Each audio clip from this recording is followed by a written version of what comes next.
সকালবেলায় ঘুম থেকে উঠতে উঠতে এত দেরি হয়ে গিয়েছে যে ভাবতেই পারিনি যে এতটা বেলা হয়ে গিয়েছে। তো ঘড়ির কাঁটায় তখন বাজে আজকে 8:30। ভাবতে পারছো, 8:30টায় আজকে ঘুম থেকে উঠেছি। আসলে কালকে সারা দিন ঘোরাঘুরি এত টায়ার্ড হয়ে গিয়েছিলাম যে আজকে সকালে একদম উঠতে ইচ্ছা করছিল না।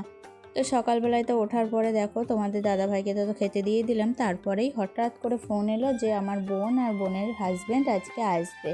তো যাই হোক, বুঝতেই পারছো বাড়িঘর তো একটু অগোছালো হয়েছিল, কালকে পুজো হয়েছে, তো কালকে পুজো হওয়ার পর আর কোনো কিছুই না গোছানো হয়নি, তো এরকমভাবেই ছিল। তো আমি তো একদিকে রান্না বসিয়ে দিয়েছি সকাল সকাল, আর এদিকে কিন্তু আমি ঘর দোরগুলো একটু গোছগাছ করতে শুরু করে দিয়েছি।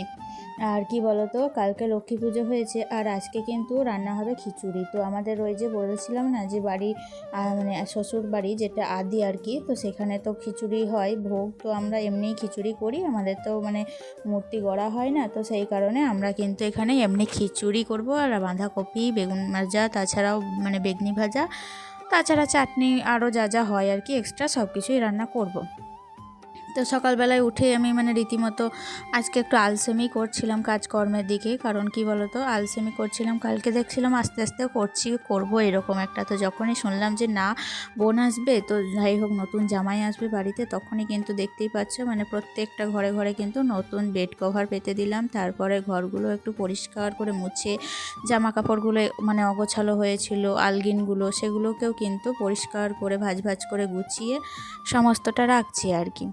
তো যাই হোক, এদিকে দেখো এই বেড কভারটা এখানে তো পেতে দিলাম, আর ততক্ষণে নিচে কিন্তু আমার তরকারি প্রায় পুড়ে যাওয়ার জোগাড় হয়েছিল। এত কাজে এদিকে ব্যস্ত হয়ে পড়েছিলাম যে একদিকে নিচে কাজ করছি, তারপরে কিন্তু ওপরে আসছি। তো এইরকম পজিশন, আমি কোনটা আগে করব বা সময়ের মধ্যে সবটা কমপ্লিট করতে পারবো কি না, সেটাই নিজের প্রতি ভরসা লাগছিল না। আর সেই যে কবে এই যে সোফার কভারটা লাগিয়েছিলাম, তো এদিকে পুজোর কাজ করতে করতে সোফার কভারটা লাগানো হয়ে ওঠেনি, তাই এখন দেখো আমি চলে এসেছি সোফার কভারটা লাগিয়ে নেব।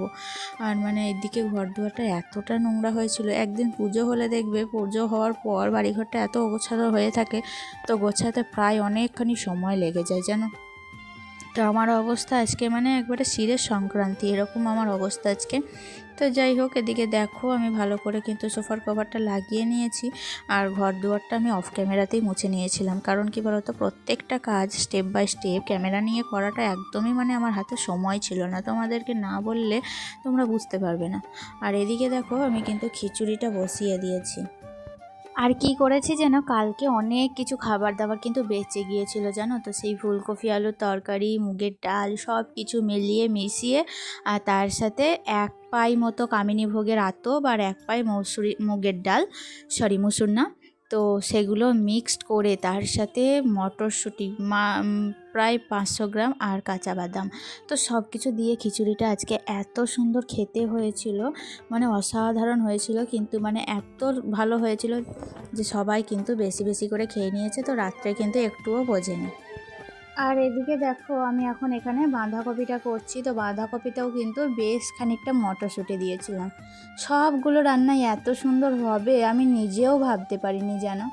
তো তারপরেই কিন্তু আমি রান্না বান্না কমপ্লিট করে একেবারে খাওয়া দাওয়া করে কিন্তু রেডি হয়ে গিয়েছিলাম, আর বাবুকেও কিন্তু রেডি করে দিয়েছিলাম। তো আমরা এখন সবাই মিলে বেরোবো কোথায় বলো তো, আমাদের এখানে বাড়ি থেকে খানিকটা গিয়েই কিছু দূরে একটু মা বসিয়া আছে, তো মা বসিয়া থানে আজকে পৌষ সংক্রান্তির একদিনের মেলা হয়। তো আজকে এত প্রচুর ভিড় হয় সেই জায়গাটায়, তো লকডাউনে বেশ কিছুটা দিন হয়তো মেলাটা হয়নি, তো এবছর আমরা সবাই মিলে যাব। তো আমার মা এসছে, বোন এসছে, বোনের হাজব্যান্ড, সবাই মিলে আমরা ওই যে বেড়াতে যাব। তো সকাল থেকে এত ব্যস্ত ছিলাম, আর আজকে কিন্তু রোদ আবহাওয়া সবগুলো বেশ ভালোই করেছে। এই যে দেখতে পাচ্ছ এটা হচ্ছে আমার বোন, আর এই যে এটা হচ্ছে আমার ভাগ্নি। তো সবাই মিলে রেডি হচ্ছে, আমি তো আগেই রেডি হয়ে নিয়েছি, তো তোমরা আমাকে কমেন্টে জানিও হ্যাঁ কেমন লাগছে। আর এদিকে দেখো আমরা কিন্তু বাইরে এখন অপেক্ষা করছি, আমরা এবার সবাই মিলে বেরোবো আর কি। তো দেখো সবাই তো চলে এসছে, এদিকে মাও চলে এসছে। আসলে মেন ব্যাপার হচ্ছে মা বোন এরা কিন্তু এর আগে এই মেলাটা কখনোই দেখেনি, তো এবছরই প্রথম দেখবে। তো যাই হোক আমরা এখন সবাই মিলে বেরোবো, আর ওই যে আসছে বোন আমার, আর তার পাশে দেখলে আগেই বেরিয়ে এলো এই যে বোনের হাজবেন্ড। তো চলো এখন আমরা এই যে সবাই মিলে বেরোবো। আসলে কি বলো তো, আরও অনেকে দিদিরা আসে তখন কিন্তু আরও ভালো লাগে। যাই হোক, ওরা এবছর আসতে পারেনি, মনটা ভীষণ ওদের জন্য খারাপ করছে। তো আমরা এখান থেকে কিন্তু হাঁটতে হাঁটতে যাব। হ্যাঁ, তো হাঁটতে হাঁটতে গিয়ে মাঝ রাস্তায় কিন্তু টোটো ধরেছিলাম, আর টোটোতে কিন্তু মানে বেশ কিছুটা গিয়েই নামিয়ে দিয়েছিল। কারণ কি বলো তো, ওখানে থেকে মানে আর কিন্তু টোটো নিয়ে যাওয়া সম্ভব নয়, এত ভিড় হচ্ছিল। আর একটা মিস্টেক হয়ে গিয়েছিল যেন, তো যখনই টোটো থেকে আমরা নামলাম, তো টোটো থেকে নেমে কিছুটা দূর হাঁটতে লেগেছি, তো ওই যে ব্যারিকেডগুলো হয় না, সেই ব্যারিকেডগুলো একটা পুলিশ তো ধাক্কা দিয়ে দিয়েছে, আর লাগবি তো লাগ এসে আমার কিন্তু হাতে এসে ধাক্কা মেরে দিয়েছিল। তো যাই হোক, বেশ লাগেনি খুব একটা, তবুও মানে ওই আস্তে আস্তে কিন্তু মানে একটু ব্যথা করছিল আর কি। তো তারপরে তো আমরা দেখো এখন মাঠের রাস্তার মধ্যে ঢুকে গিয়েছি। আর এই যে মাঠের রাস্তায় হাঁটতে একবার শুরু করলাম, মানে প্রথম থেকে ভাবলাম যে শেষ অবধি সব ফুটেজ তোমাদের সাথে শেয়ার করব, কিন্তু এত ভিড় হচ্ছিল যে মানে ফোনটা বের করতেই ভয় লাগছিল যেন। তো ক্যামেরা আর এখানে কিন্তু মাইকে পর ক্যানভাস হচ্ছে যে কেউ কাউকে খুঁজে পাচ্ছিল না, তো কে কানখানে হারিয়ে যাচ্ছে, সঙ্গ ছাড়া হয়ে যাচ্ছে, তারা এসে কিন্তু মাইকে তাদের নাম ধরে ক্যানভাস করছে। তো এইরকম পজিশন হয়েছিল। আর তার মধ্যে কিন্তু বাবু একবার মাঝখানে পড়ে গিয়েছিল। তো মানে ওই যে ধাক্কাধাক্কি দেখতে পাচ্ছ, এই দিককার রাস্তাটা একটু ফাঁকা থাকলে যেই মেলার ভিতর ঢুকেছি অমনি কিন্তু প্রচুর ভিড়। তো এখানে এই পৌষ সংক্রান্তির দিন এখানে কিন্তু বিশেষ বড় করে পুজো হয়, আর এই মেলাটা হয় একদিনের, মানে সকালবেলায় বসে সন্ধেবেলায় কিন্তু মেলাটা উঠে যায়। তো একদিনের মেলা বলে প্রচুর ভিড় হয়। তো এখানে আমাদের এমনিতেও মঙ্গলবার শনিবার এখানে কিন্তু মা বসিয়ার পুজো হয়। আর এর মাহাত্ম্য হচ্ছে এই যে এই মা বসিয়ার থানে কেউ যদি পাঠা বা মানত করে থাকে, তো সেই পাঠা বলিদান করা হয় জলের মধ্যে।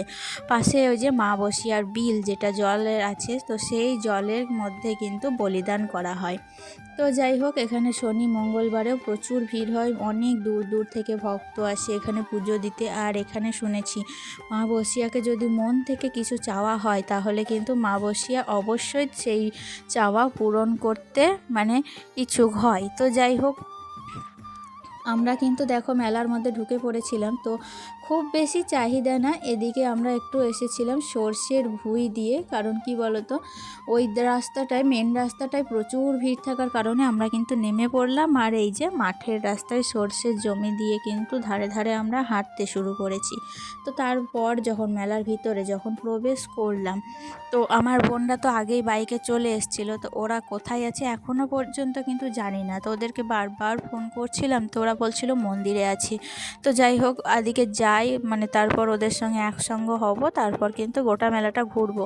আর আমাদের বেরোতে বেরোতে মোটামুটি ওই 3টে মতো বেজে গিয়েছিল। তো মানে মেলার শেষের দিকে বলতে পারো। তো প্রচুর ভিড়, আর বেশ কয়েকটা ছেলেগুলো যেরকম করে আর কি, মানে এত অত্যাচার করছিল, পুরো মেলাটা যে ঘুরে দেখবো শান্তি করে সেই উপায়টুকু ছিল না, যেন তো প্রচণ্ড জ্বালাতন করছিল ছেলেগুলো। ওই যে মানে ডিস্টার্ব করছে, বাঁশি বাজাচ্ছে কেউ কানের কাছে, কেউ কিছু করছে, এরকম একটা অসভ্যতাম করছিল। তো যাই হোক, এদিকে দেখো আমরা এখন মা মন্দিরের কাছে ঢুকে গিয়েছি, মায়ের মন্দিরে আছি। তো সবাই আমরা তো প্রথমেই প্রণাম করলাম, তোমাদেরকে দূর থেকে একটু মায়ের মূর্তিটাকেও কিন্তু দেখালাম।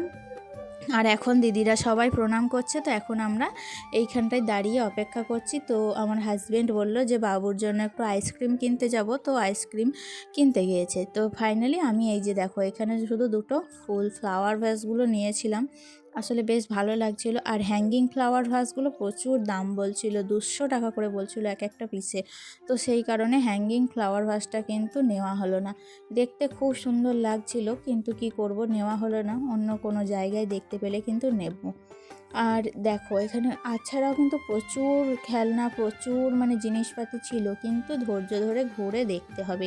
একসঙ্গে এতজন মিলিয়ে এসে তারপরে ছেলেতে কান্নাকাটি সব কিছু মিলিয়ে কিন্তু আর কিছু নেওয়া হয়নি। তো যাই হোক, দেখলাম এত বড় মেলাতে এসে দুটো ছবি তুলবো না, তাই কখনো হয়, তাই ছবি তুলতে শুরু করেছি আমি আর এখানে আমার হাজব্যান্ড, আমার ভাগ্নি সবাই মিলে।